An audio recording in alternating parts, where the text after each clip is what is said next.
Molly Jacobs was an ordinary 15-year-old teenage girl. That is, she was hormonal. She constantly rebelled and was constantly angry with her mother. Her mother, Linda, constantly tried to control her and tell her what she was doing was wrong, what she should do. She didn't like her friends. She didn't like the way she dressed. In short, she was a control freak. Linda didn't listen to Molly, never asked what was important to her. She never seemed to ask how school was going. She didn't even know who her daughter's best friends were, but she tried to control who she should hang out with and make friends with. These traits really strained their relationship, and although Molly understood that her mother only wanted the best, Linda's best would never be Molly's best.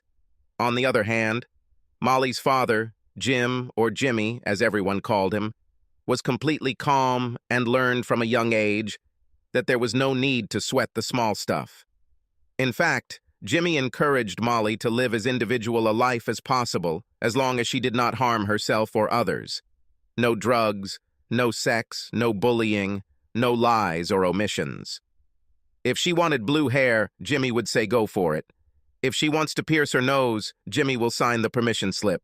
Jimmy was gentle, but the two hard and clear rules he had were not to lie and to always be faithful.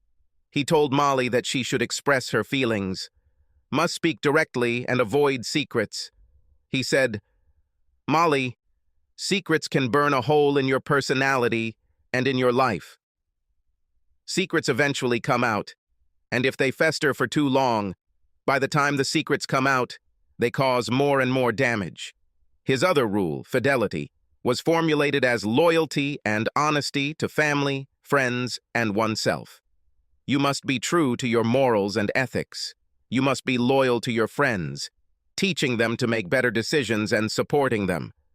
Because of these traits, Jimmy had many friends, and this helped him also earn a good reputation as a copyright lawyer.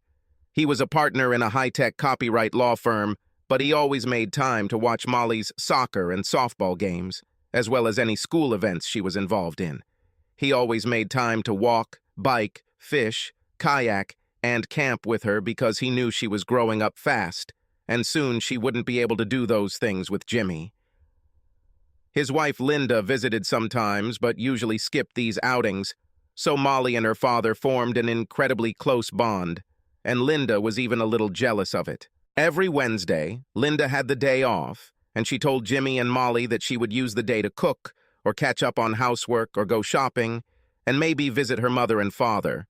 On Wednesdays, when Molly returned home, she repeatedly saw Jimmy's older brother, Dan, driving his pickup down the street as if he had just been at their house. When she asked Linda if Uncle Dan was visiting, Linda would sometimes answer no, which seemed odd because his truck was parked on their block. Sometimes Linda would say that, yes, Dan would come over to ask her about a landscaping project he was going to help them with, or to borrow some of Jimmy's tools, or to see if Jimmy was home so he could talk to him. Molly found it all a little strange. Linda was usually home before Molly finished school at 5:30 after sports practice, and always before Jimmy, who arrived at the earliest at 6 and at the latest at 9 p.m. That day at school, just after lunch, around 12:30, Molly began having severe cramps due to her menstrual cycle. She asked the teacher if she could see the nurse and convinced her to let her go home. She called her mother, Linda, but the phone went to voicemail. She tried again and got the same result, so she left her a short message. "Mom, I'm not feeling well, so I'm leaving school. It's only 10 blocks, so I'll walk, but if you get this message, you can pick me up. I'll go home on Maple Street. Thank you." Molly walked home, but Linda never called back. When Molly came around the bend in the street on her block, she saw Uncle Dan's truck parked in the driveway. He probably needs some more tools or something, she thought. Molly walked up the path and the door was locked, which seemed a little strange. She opened the door with her keys. The ground floor was dark, quiet, and there was no one in the kitchen. She dropped her backpack and looked into the garage to see if Uncle Dan was rummaging around the workbench for tools, but it, too, was empty. When she returned, she heard someone upstairs groaning and breathing heavily. She was intrigued and quietly walked up the steps and down the hallway to her parents' bedroom. She peeked around the doorframe and was stunned to see her mom Linda having sex with Uncle Dan. They both moaned. She quickly backed away, in shock and tears. She didn't know what to do, but when the anger over her uncles and her mother's betrayal of Jimmy's father sunk into her mind, she became angry, very angry. She looked around again, this time with her phone and video camera on. Linda and Dan, not noticing Molly, continued their debauchery. "Fuck me, you dirty boy, and don't stop!" she screamed. Dan replied, "I love sex with you, and I'll have you better than little Jimmy ever did." They both laughed, and it made Molly furious. Molly entered the room and screamed, "You are cheating, you fucking slut! How could you do this to our family? And you, Uncle Dan, fucked your own brother's wife. I hate both of you, you pathetic pieces of shit." Both Dan and Linda looked around, confused that someone was there, and then recoiled in horror when they saw Molly filming them and yelling at them. Molly turned and ran down the stairs. Linda screamed, "Oh God, no!" Molly, "No, please come back. It's not what you think. Please, Molly. Come here and talk to me." She ran down the hallway after Molly, but Molly was out the front door before Linda even came down from the top of the stairs. Linda ran back and shouted to Dan, "Get dressed and start your truck. We have to catch her. We have to convince her not to tell Jimmy. It will destroy him, and he will kill us both. Quicker." "Oh God, what have I done?" She burst into sobs and tears, and Dan shouted, "Okay, you can cry and then feel a pang of guilt, but now get dressed and let's go." Molly ran through the backyards. Her phone rang. It was Linda calling. Molly didn't answer, and the phone went to voicemail. She ran to the 9 Mile Creek nature trails. He and his father walked and jogged along these paths, and they had a favorite resting place that was located between 5 massive cottonwood trees. They called it Our Trees, and sometimes they would race each other along the trail to see who could get there first. Molly climbed behind the trees, sat down, put her head on her knees, and began to cry. How would Mom do this to her father and her? How could Uncle Dan cheat on Jimmy, his brother, with his wife? She was crying, tears flowing down her cheeks. She continued to ignore her mother's calls. She didn't want to talk to her, not now and probably never again. She was desperate, and when this happened, she always reached out to her father. By this time, Linda had called Molly many times, but no one answered. She saw and responded to Molly's voicemail saying she wasn't feeling well, was leaving school, and was looking for a car. While Linda was kissing and caressing Dan, she ignored the calls, deciding that it was most likely Jimmy calling, and the last thing she wanted was for the caresses to be interrupted by a call from her husband. She felt a mixture of guilt, along with a sense of lust and excitement for doing something wrong and secretly, which added the thrill to her life that she needed. She's been sleeping with Dan behind Jimmy's back on Wednesdays for about 10 weeks now. She knew it had to end. I knew that this interfered with my relationship with my family. She knew that it would be a complete disaster for her marriage if they found out. But she simply didn't have the strength to cut Dan off. She justified herself that it was something just for her, that it would never hurt Jimmy. She didn't seem to let it interfere with her marriage, although she didn't realize that it created an emotional barrier in her relationship with her family, probably out of guilt. If only she could force herself to think about the likely outcome. How could she be so stupid as to jeopardize everything that really meant something to her? Now she hated herself for what she had done, or maybe she just hated the fact that she was caught. She didn't have time to analyze all of this right now, but she was afraid that she would have to dig deeper to understand why the hell she had taken such a risk. Now that her daughter had called her a slut and ran away, she had truly begun to understand how many people could be harmed by her actions, including herself. She didn't understand how she allowed this to happen. She loved Jimmy and Molly more than anyone in the world, and she knew that this affair would ruin her marriage, but she simply could not control the lust and excitement of indulging in this secret voice of hers. But now she couldn't bear to think about what could happen to her family, and how she had just destroyed the man and daughter she loved, and in doing so, destroyed herself. She desperately called Molly and tried to leave messages to convince her to talk and not let Jimmy know what Molly saw, as it would destroy him. Molly continued to ignore Linda's calls and decided to call her father. She called him and he picked up after the second ring. "Hey, little rebel, what's going on? Aren't you at school? Are you okay?" Jimmy heard the tears and sobs of his daughter, who was clearly suffering. "Molly, what happened? What's happened? Are you injured? Where are you? Where is your mother?" "Dad, please come quickly. I need you. I'm by the trees. Don't tell your mom or answer her calls until you get to me. Please." "Molly, why? Did you and Linda have a big fight? Are you okay? What's happening?" "Just do it, Dad. Just come quickly. No calls to or from Mom. Please, please, just do it. I'm fine, but I need you right now." "Okay, take care of yourself and don't move. I'll be there in 20 minutes.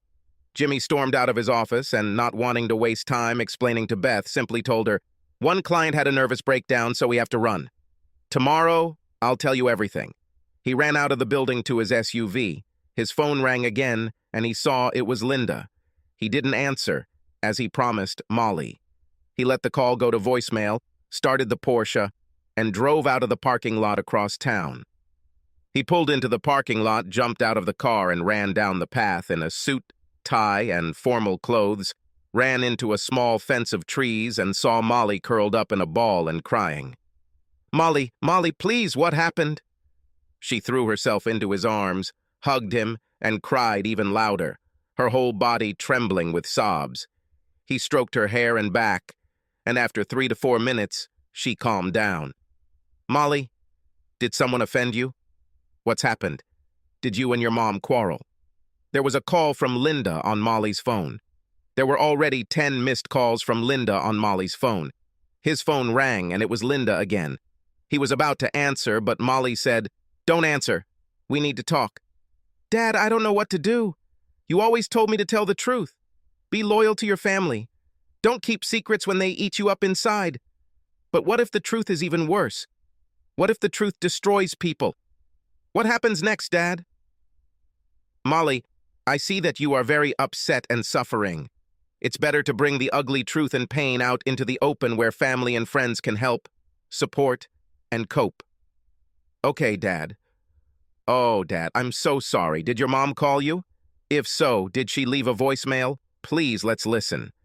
Jimmy looked at her strangely, but opened the phone and turned on Linda's voicemail. "Jimmy, I need to talk to you. Molly and I had a fight and she ran away.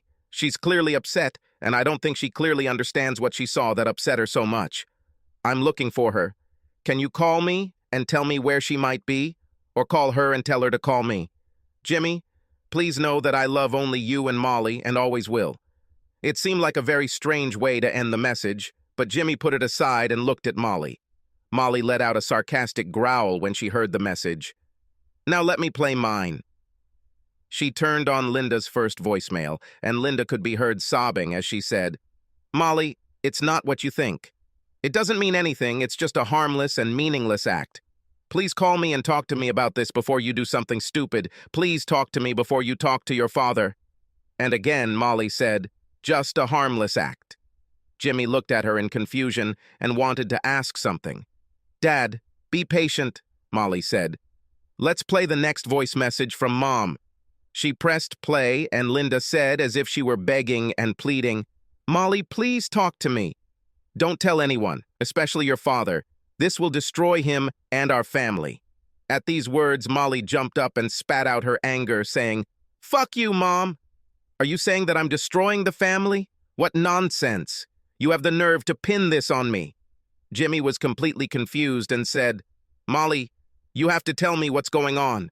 From the very beginning." "Dad, are you sure?" Molly asked. "You heard her. This will destroy our family. Although I think Mom has already done it anyway." Jimmy looked at her and said, "Molly, you can't go that far and not tell me. Let's get this over with. For God's sake, what's going on?" "I'm so sorry, Dad. I wasn't feeling well at school, so I decided to go home and called my mom several times, but her phone was turned off. I came home and Uncle Dan's truck was in the driveway. The front door was locked, so I opened it and went in, and there was no one on the ground floor. and then I heard a noise coming from your bedroom, and I quietly went upstairs. I am so sorry for you and me and our family. I think it's better to watch this video." She handed the phone to her father, lowered her head to her knees, and began to cry quietly again. Jimmy turned on the video, and the entire shocking, disgusting scene Molly had witnessed played out in full color and sound. It was short and ended with Molly's cry of pain and her words to Linda and Dan that snapped them out of their carnal bliss. The look on their faces when they saw Molly standing in the doorway was very hard to watch. It was a mixture of pleasure, quickly dissipating, then shock, fear, shame, guilt, anger. All this mixed up in emotions in less than 5 seconds. Jimmy turned off the phone, and now his head was bowed to his knees as tears began to fall. Why? God, why? How could she do this to us? And with my brother? How could they betray me and humiliate me like that? He couldn't bring himself to say more. Molly moved closer to him, hugged him by the shoulders, and said, "I feel the same betrayal and shock. I never want to see them again. I hate them for doing this to us, to you, and tearing our family apart." By this time, Linda had called the office directly, and his receptionist could only tell her that he had quickly run out to see a client and would not be returning today. She said she would take the message and suggested she call him and make sure he knew his wife was desperate to talk to him. Linda muttered, "No, thank you," and hung up. Dan and Linda gave up on the idea that they would find Molly while driving around in his truck, so he drove back to the house and pulled into the driveway. The house was dark, Jimmy's car was not there, and Molly was unlikely to return. "Linda, I hope Molly doesn't do anything rash or stupid. I hope she doesn't talk to Jimmy. You know he will never forgive us for this. I guess I need to get home before Amanda wonders where I am, and I think I'll just keep my head down and see what happens." Damn it. Why were we so stupid? Linda looked at him and could barely speak through her sobs and tears. "Drop me off, Dan. I need to think about what I will say to Molly. I have to get to her before Jimmy finds out. I have to convince her that it doesn't mean anything, that if she tells Jimmy, our lives will be ruined." With that, she called Molly again, and the phone went to voicemail again. "Molly?" she shouted into the microphone. Molly, I'm so sorry. Please understand that it didn't mean anything and it's over. Please call me before you talk to anyone. Please don't tell Jimmy. It will destroy us all." With these words, Linda got out of the car and returned to the house. She called Molly, knowing there would be no answer. She ran to the master bedroom, took off the sheets, and put new ones on the bed. This was her daily routine on Wednesdays after Dan left for the last 10 weeks. She sat down on the bed and cried. Why did I do this? Why would I risk my marriage and family respect for this? Come to think of it, she didn't even like Dan that much. Of course she didn't love him. Her love for Jimmy never diminished, but she looked back at her behavior and saw how she had begun to emotionally push both him and her daughter away. Why was she always so nagging at Molly? When did she stop talking openly and lovingly to Jimmy? When was the last time she made love to him and showed him any meaningful affection or connection? What the hell is wrong with her? She thought about it long and hard. I think a lot of it has to do with the excitement and trepidation of doing something behind my family's back that's just for me. It was so wrong, but that's part of what made it so exciting. And my life is so boring, and it seemed that no one else needed me. Molly didn't need me, and separated and ended her open and loving relationship with me. Jimmy didn't need any worries. He had it all in a fast-paced legal career that didn't leave much time. He devoted his time to Molly, especially after his wife emotionally pushed him away. He knew that their sex life was completely inadequate, but when he asked Linda what the problem was and whether they should hire a consultant, she refused him, saying that everything was fine. It seemed to her that his response was to emotionally withdraw from her, and it seemed that Jimmy did not need her. But now she realized that it was her fault. Dan told her how sexy and attractive she was and how much he needed her. He could not find the same comfort and feeling from his wife Amanda as he did from Linda. And since Amanda was 6 months pregnant with their second child, he didn't get much attention at home. Flirting with Dan and his constant comments about how beautiful and desirable she was eventually led them to cuddle and caress, and it was only a matter of time before it turned into all-consuming, lustful sex. But now, Linda remembered the look of hurt, pain, disgust, betrayal on Molly's face. Molly called her a cheap slut, and she couldn't agree more. Then she thought about Amanda, about Dan and Jimmy's relationship, about his parents and his parents. Why am I only now realizing how painful and terrible this is? I ruined my life and did it without even thinking about the possible consequences or why I did it. She fell onto the bed, curled up in the fetal position, and cried until a restless sleep overtook her. Jimmy and Molly just stood by the trees, crying and talking to each other from time to time. "What are we going to do, Dad?" "Molly, I don't know what to do. I feel so much anger and pain because I was hurt by the woman I loved and shared my life with, and the older brother who I grew up with and who I thought would always have my back. And now you two are in the middle of this mess, knowing that our family life will never be the same. I don't know if I can even look at Linda, let alone forgive her, but she is your mother, and you always need to have a relationship with her. Although it may seem difficult to understand now, but for now, let's just get a hotel room and try to calm down, rest for the night, and deal with how we feel tomorrow." With these words, they went to the center and rented a room at the Hilton Hotel. Jimmy's idea was that tomorrow he would work from his hotel room and call the school office and say that Molly was sick. They could decide what to do next over the weekend. Jimmy called his friend Jack Wilson, the city's district attorney, and gave him a quick rundown of what was going on. He told Jack that his wife would probably file a missing persons report in a day or two, and asked Jack if he could hold off on that report and take no action, knowing that Molly was safe with Jimmy and they would be in contact soon. Linda.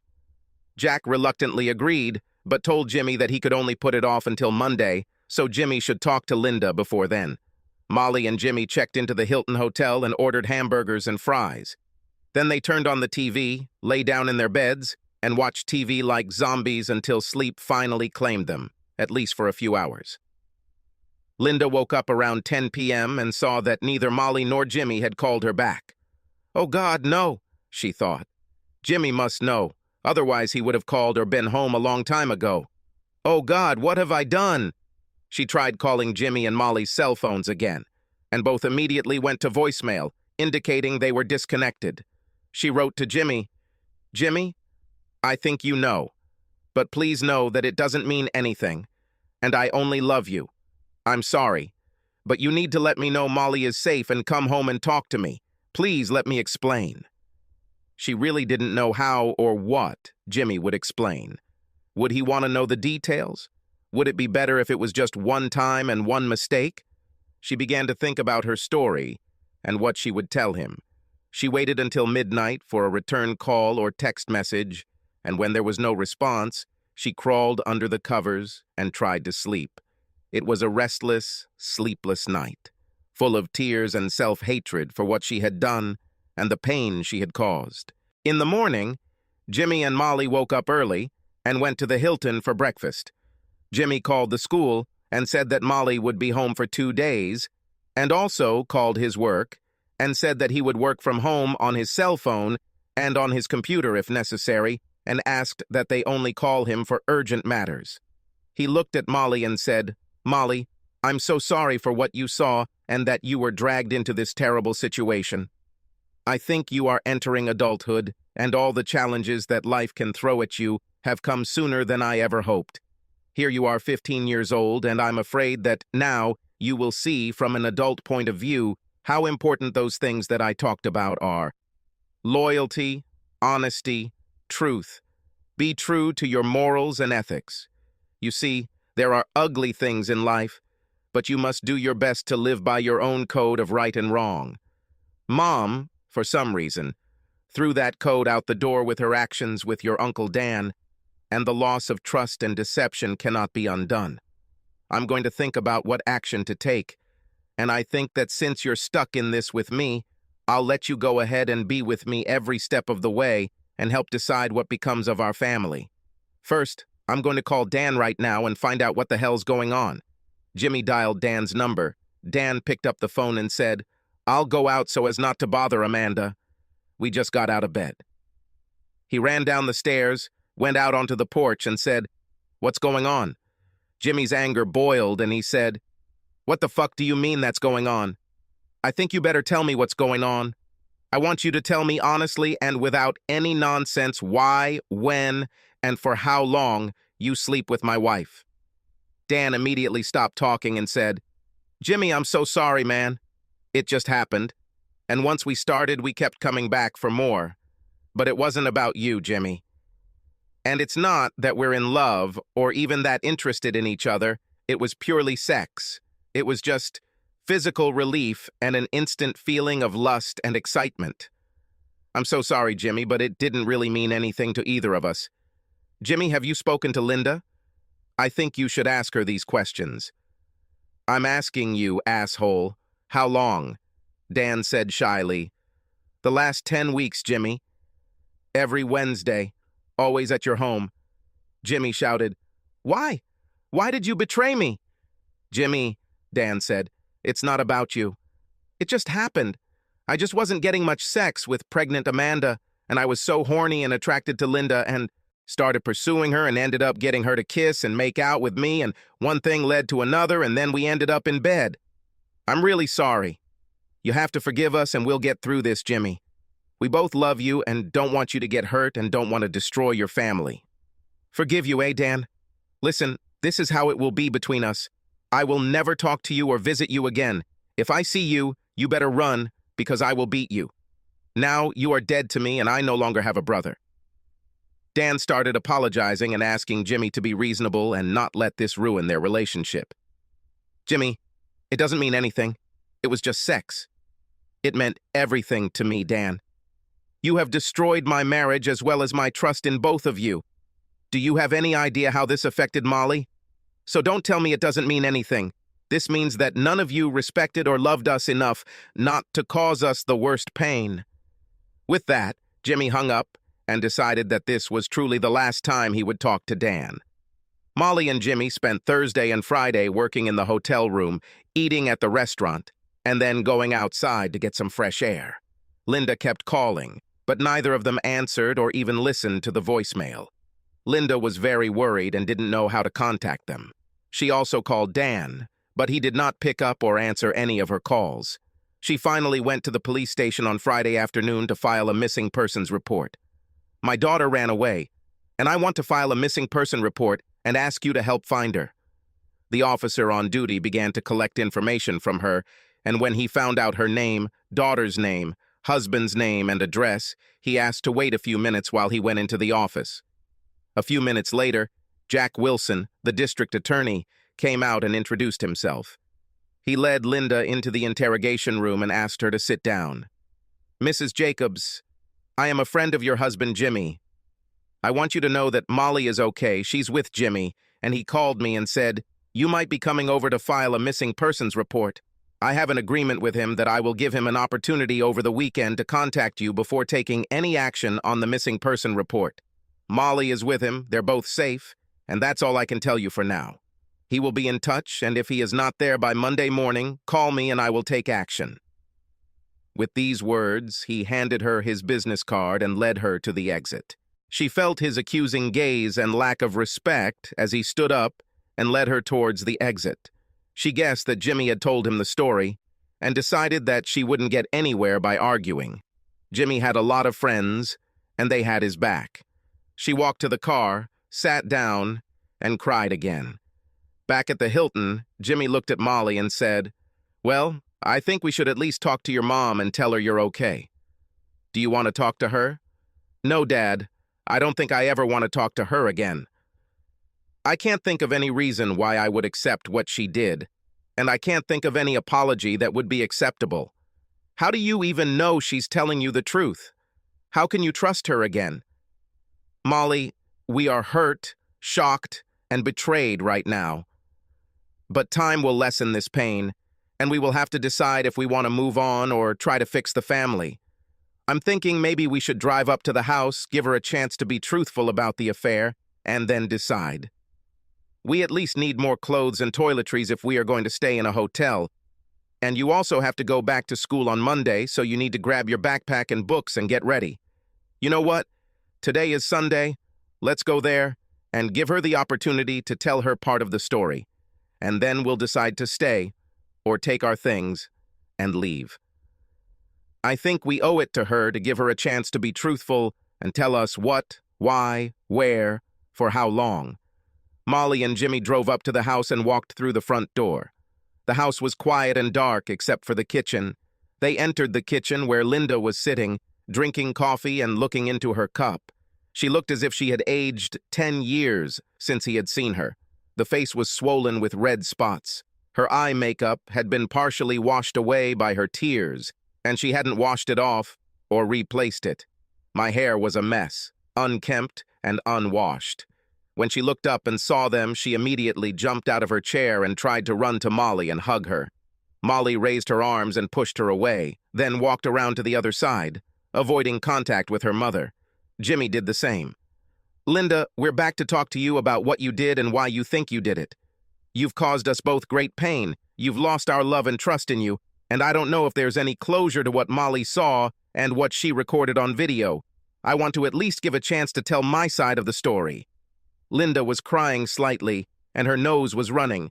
She grabbed a tissue, wiped her eyes, blew her nose, and looked at them both. I'm really sorry. Please know that this has nothing to do with either of you.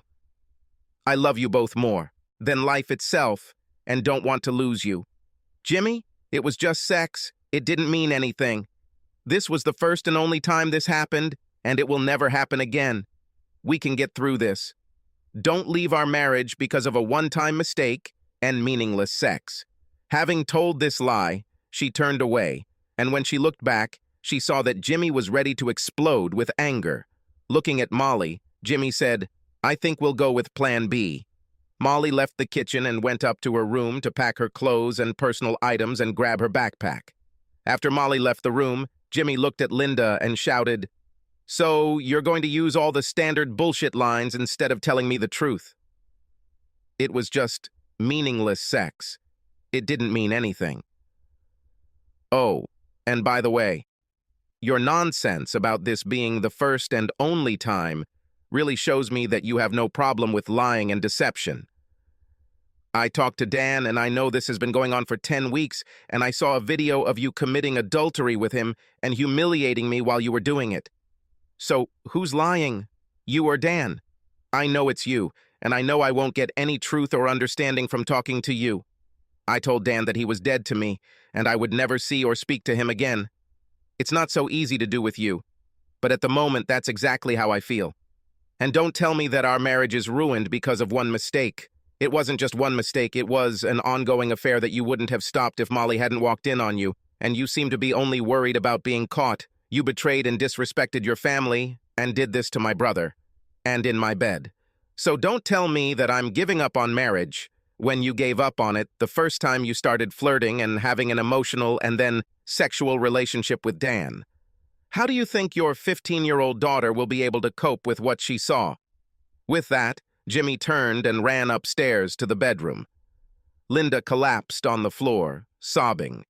She thought she could help her case by lying about how long the affair lasted and trying to tell him that it was pointless and he should forgive her. She had never seen him so enraged, and now she wondered if there was even a chance of reconciliation with her husband and daughter. She was shocked by the pain and anger caused by her betrayal that she saw on their faces. A few minutes later, Molly and Jimmy came down with full suitcases. Jimmy took off his wedding ring, placed it on the counter, and they walked out in silence. Linda was left lying on the kitchen floor, curled up in a ball and crying. Jimmy and Molly returned to the Hilton, but Jimmy began looking at apartments that were close to the school and not too far from his office. He called several rental agencies, and by the end of the day he had a 6-month lease on a fairly new 2-bedroom, 2-bathroom apartment with a landscaped pool and spa, BBQ grills and tables, and a gym. The next morning, Jimmy took Molly to school, returned, and moved their modest wardrobe and belongings into the apartment. Jimmy got to work, immediately called his financial advisors, and began dividing his pre-tax savings, checks, and joint accounts into one account in his name and another account in Linda's name. He then contacted a reputable divorce lawyer who he knew had a very good reputation and made an appointment for that afternoon. His planners called him back and told him that since he had set up some college funds for his daughter, he could take a very large portion of his joint savings and investment accounts and put them in trust to fund her college, and it would not be available under any divorce settlement. He also changed his insurance beneficiary to Molly. After 10 days, the divorce strategy and all its financial adjustments were ready. He told his lawyer to start filing the divorce papers, but didn't file them until they heard from Jimmy. For the past 10 days, Linda had been calling and texting Molly and Jimmy, begging them to talk, begging them to go to marriage counseling, and begging them to come home. Jimmy instructed the security at his office not to allow her onto the property. Molly went to the school's vice principal, explained the situation, and convinced him that Linda should not be allowed on school grounds. Around this time, Molly heard from Linda's parents. They called her and left a voicemail, which confused Molly. Basically, it said they didn't know why Molly and Jimmy were treating their daughter so badly over a minor disagreement, and how could they be so cruel as to leave and not talk to her. Molly decided to call Jimmy's parents and see if they had heard anything. She called them and asked, "Hello, Grandma, how are you? Have you been in contact with the family, and what's new? I know we haven't seen each other for several weeks." They said it was really nothing new. They were just waiting for Dan and Amanda's baby to be born. They said Dan and Amanda were coming over for brunch the following weekend and asked if Linda, Jimmy, and Molly would like to come. Molly quickly realized that no one in the family really knew what was going on. Apparently, Linda didn't tell her parents the real truth, and obviously Dan never discussed it with Amanda or his parents. That same evening, Jimmy received a call from Linda's sister, Sherry, who scolded him for taking Molly and leaving Linda for such a minor reason as a disagreement about Molly and her friend's schoolwork. "How could you be so cruel, Jimmy? This doesn't sound like you at all." Jimmy simply said that there were personal issues between him and Linda that would take time to resolve. 20 minutes after this call, Linda's parents called with the same message. "How can you be so cruel as to leave because of some minor disputes and disagreements?" And at the end of the evening, Jimmy's parents called and asked if Linda, Jimmy, and Dan would come over for brunch. Molly saw that Jimmy was trying to avoid accusations, but neither Linda nor Dan would tell anyone the truth about what was really going on. Molly looked at him and said, "Well, obviously, neither Linda nor Dan told anything close to the real story to the family, and it turns out to be your fault." She was furious, but her father just shrugged and said that everything would work out on its own. 2 weeks later, after much soul-searching, self-reflection, and conversations with Molly, Jimmy decided that his love for Linda, the pain of being betrayed, the deception and unwillingness to admit that she had not kept her wedding vows was too much for him to forgive. It was also clear that she didn't take any responsibility for what she did to her family, and neither did Dan. He decided it was all over and asked his lawyers to serve Linda with divorce papers. Linda sat at home, trying to decide what strategy she could use to get Jimmy and Molly home so she could work on repairing her relationship. She knew she had hurt them, but she tried to convince herself that it was just meaningless sex, that it was over and could go back to normal. She told herself that they would miss her and come back, and when they returned, she would be the most loving wife and mother she could be. While she was wondering how to get Jimmy to talk to her, she heard a car pull up, and a few moments later, there was a knock on the door. She looked out the window and saw a young man in a suit looking at her. She opened the door and he asked, "Are you Linda Jacobs?" Worried that maybe something had happened to Molly or Jimmy, she said, "Yes." The young man handed her an 8x 11-inch folder and said, "Mrs. Jacobs, you have been served." He quickly took a photo of her with the package and then turned and walked back to his car, going on. Apparently, Linda didn't tell her parents the real truth, and obviously Dan never discussed it with Amanda or his parents. That same evening, Jimmy received a call from Linda's sister, Sherry, who scolded him for taking Molly and leaving Linda for such a minor reason as a disagreement about Molly and her friend's schoolwork. "How could you be so cruel, Jimmy? This doesn't sound like you at all." Jimmy simply said that there were personal issues between him and Linda that would take time to resolve. 20 minutes after this call, Linda's parents called with the same message. "How can you be so cruel as to leave because of some minor disputes and disagreements?" And at the end of the evening, Jimmy's parents called and asked if Linda, Jimmy, and Dan would come over for brunch. Molly saw that Jimmy was trying to avoid accusations, but neither Linda nor Dan would tell anyone the truth about what was really going on. Molly looked at him and said, "Well, obviously, neither Linda nor Dan told anything close to the real story to the family, and it turns out to be your fault." She was furious, but her father just shrugged and said that everything would work out on its own.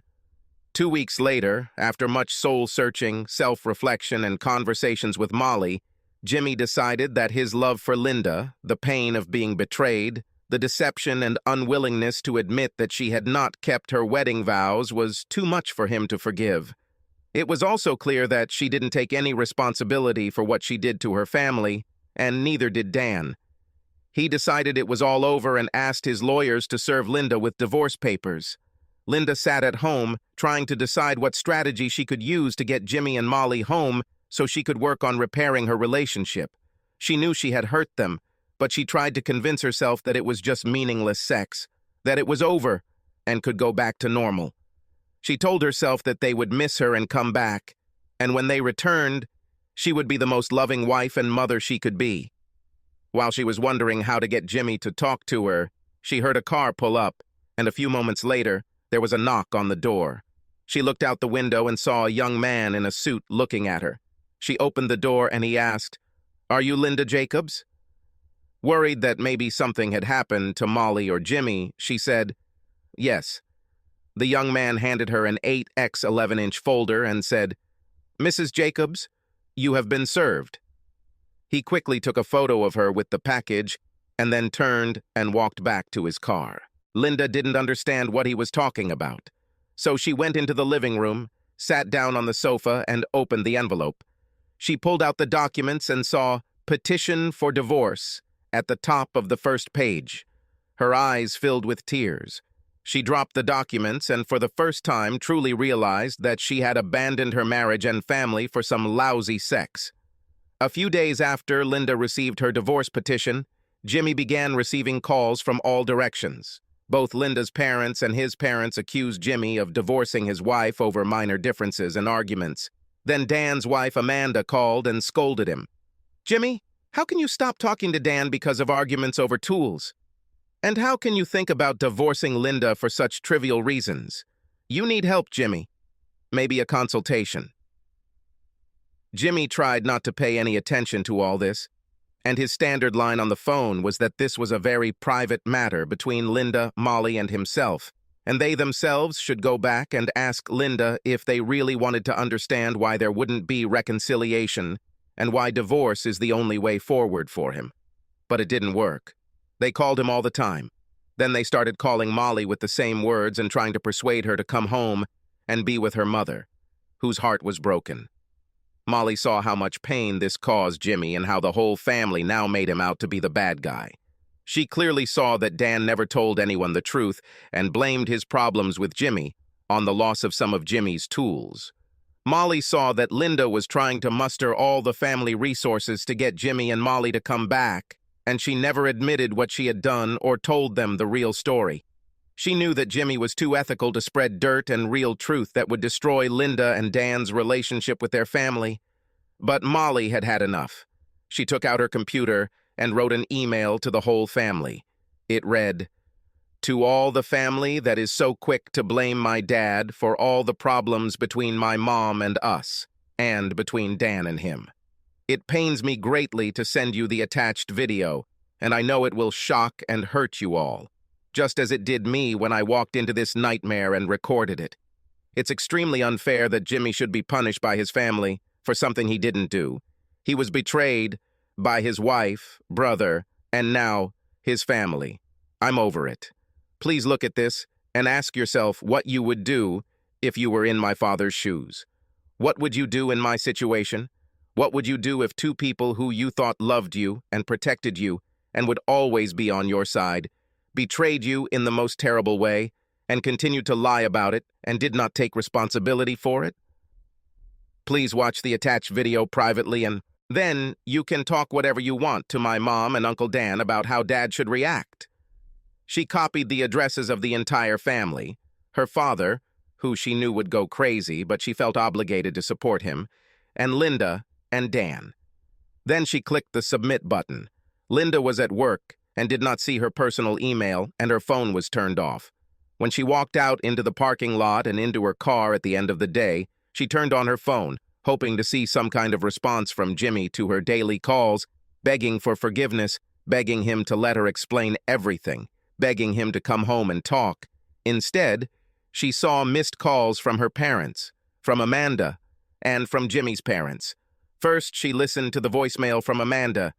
"You are a bitch and a fallen woman. Not only did you ruin Jimmy's life with your dirty affair with Dan, but you also ruined my life. I never want to talk to you again, and I will be Jimmy's strongest witness in the divorce. He treated you with respect and love and did everything for his family. And you threw it all away with your cheap, slutty behavior. Maybe Dan will want to come and stay with you because his ass is getting kicked out of here tonight." Linda wasn't entirely sure if Dan had confessed or what had happened, but she had an uneasy feeling that the family knew what really happened. The next voice message was from my mother. "Linda, how could you? It was so disgusting and painful for me to watch this video, and with brother Jimmy, and in your marital bed. And then poor Molly comes in and sees how her mother and uncle disgustingly betray her father, herself, and the whole family. How could you?" Linda fell into the driver's seat and began to cry. She opened her email on her iPhone and saw a letter from Molly. She didn't want to open the video because she was pretty sure she knew exactly what it was, but she only did it to see what it would look like from the rest of the family's point of view. It wasn't just the disgusting sex acts, but she heard them with Dan loud and clear again. "Fuck me, you dirty boy, and don't stop," she screamed. Dan replied, "I love sex with you, and I'll have you better than little Jimmy ever did."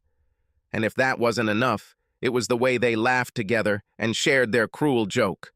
And then, of course, Molly's pain, shock, and rage as she screamed, "You're a cheating fucking slut! How could you do this to our family? And you, Uncle Dan, fucked your own brother's wife. I hate you both, you pathetic pieces of shit." Linda knew it was over. Her attempts to get her family to help and to get Jimmy to talk to her and change his mind were gone forever. What was she thinking? More lies, more disrespect, and unwillingness to admit their actions were perhaps as bad as the illicit relationship itself. She realized that she was simply deceiving herself. With Jimmy, there was no turning back. He was too offended, and she realized that she had forever lost any close and loving connection with her daughter. She no longer had the right to even act like a parent towards her. Any advice or guidance she gives her will be a hypocritical joke. She cried for an hour in the parking lot before she was able to start the car and drive home. 3 weeks later, Jimmy's lawyer called and said that since she had not signed or returned the divorce papers, he scheduled a court hearing in 2 weeks. He suggested that she hire a lawyer and prepare. Linda turned to a divorce lawyer on the advice of a friend who had cheated on her husband and gone through a divorce. She was honest and open with the lawyer about what she and Dan did and how she got to this point. After studying the documents, the lawyer told her, "Your husband is quite generous in that he shares everything 50-50. It doesn't seem like he's hiding any money or trying to hurt you by releasing the video, except for one thing. He is asking for 100% custody of your daughter. This is very rarely granted by the judge, so at this time I think we just go to court, deny that part of the divorce petition, and leave it up to the judge." When they appeared in court, it was the first time she had seen Molly or Jimmy for 8 weeks. They looked rested, and Molly looked older and more mature than Linda remembered her. Neither Jimmy nor Molly even looked at her, and when she tried to talk to them in the hallway, they simply turned and walked away. "I'm so sorry, please don't hate me forever. I know I don't deserve forgiveness, but I can't stand the thought of you hating me forever. If you could find even some kind of relationship in your heart, I would be very grateful to you." With these words, they entered the courtroom, and the trial began. When they got to the 100% custody part, the judge balked and was ready to make a standard 50-50 decision. At that moment, Jimmy's lawyer looked at Molly and said to the judge, "Before you finally decide on my clients, my daughter asked me to come over and quickly talk to you." The judge replied that this was very unusual, but given her age, I would allow it. Molly stepped forward, and both lawyers also came to the bench to listen. "Please, Your Honor." Molly turned to the judge. "I don't want to live with my mother. She caused irreparable damage to our relationship. If you award her custody, I can honestly say I will run away. I won't stay at her house even one night." I want to ask you to watch this short video and understand that this is exactly what I encountered one day when I came home early from school. The man in the video is my uncle, my father's brother. This has been going on for 3 months now and probably wouldn't have ended if they hadn't been caught. With these words, she turned on the video and handed the judge her phone. His behavior and body language changed as he watched the video. He returned the phone and asked everyone to return to their seats. He said, "I am going to give 100% custody to the father as requested. Therefore, there will be no child support from my father, and because of his salary, I will not ask my mother to pay child support. With respect to custody, however, I am going to establish that the mother receives a weekly 2-hour visit with her daughter. The first 6 months of the visit will be spent on a counseling session which will be paid for by the father. He is invited, but his presence is not required. This consultation will be an attempt to find out whether mother and daughter can establish a relationship for the benefit of their future lives." With these words, the judge dismissed the hall, stood up, and retired to his chambers. Linda leaned over the table and cried when she heard Jimmy's 100% custody order over Molly, but at least she had a glimmer of hope that, with the help of a psychologist, she could begin some kind of relationship with her daughter and, perhaps, with Jimmy. This was all she expected in life now, and she desperately wanted to at least make sure her daughter knew that her mother loved her. Linda wanted Molly to understand that not only had she hurt Molly, Jimmy, and the entire family, but she had ruined her life. The destruction affected everyone, and perhaps the greatest pain Linda's affair caused was her own. 1 year later, consultations with Linda and Molly went quite well. Linda was able to better understand why she might have done what she did. Molly could clearly see that Linda was in as much or perhaps even more pain than Jimmy and her, which of course did not mean that Molly could forgive or ever justify her mother. Molly began to sometimes spend weekends at Linda's apartment. Linda learned to treat Molly like an adult, let her make her own decisions, and never criticize her daughter for these decisions. Linda kept apologizing until one day Molly told her to just leave it. Leave it in the past and never talk about it again. Linda tried to get any information about Jimmy out of her that she could, such as what he looked like, whether he was dating anyone, whether he looked happy. Molly saw that Linda loved him very much, but she knew that Jimmy would never find it in his heart to trust her or love her again. So Molly never encouraged her mom to become obsessed with Jimmy, but instead encouraged her to start dating and find new ways in life, own life. Jimmy never attended any counseling. He was able to rekindle his relationship with his parents and had a close relationship with Amanda and her children. She left Dan and was rebuilding her life. Jimmy, true to his word, never responded to any of Dan's or his parents' attempts to get him to make peace with Dan. If Dan was going to a holiday party, dinner, or event with his parents, Jimmy didn't show up. Jimmy hadn't spoken to or seen Dan in a year and was happy with his decision to never see or talk to Dan again. Last year, Jimmy devoted himself entirely to his relationship with Molly, firstly, and work, secondly. He didn't date anyone, didn't go to parties with guys. Molly encouraged him to start a new life and date, and she felt that he might be close to joining the dating scene again. Linda looked back on her actions and kicked at herself for what she had done. A 10-week affair of meaningless sex exhilarating for the moment, but ruinous for the lives of everyone she truly cares about.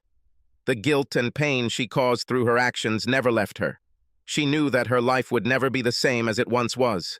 Actions in life have consequences, and she was stupid enough to think nothing of it when she was overcome by lust and the cheap thrill of illicit sex. She gave up the best life she could afford. She confronted her daughter very early on with the reality of adult pain and problems, and she threw away the love, trust, partnership, and joy that she had in her family and knew that she would never experience it again. Subscribe to our channel so that your second chaff doesn't cheat on you, and go ahead and listen to the next story, because this story is nothing compared to the next one.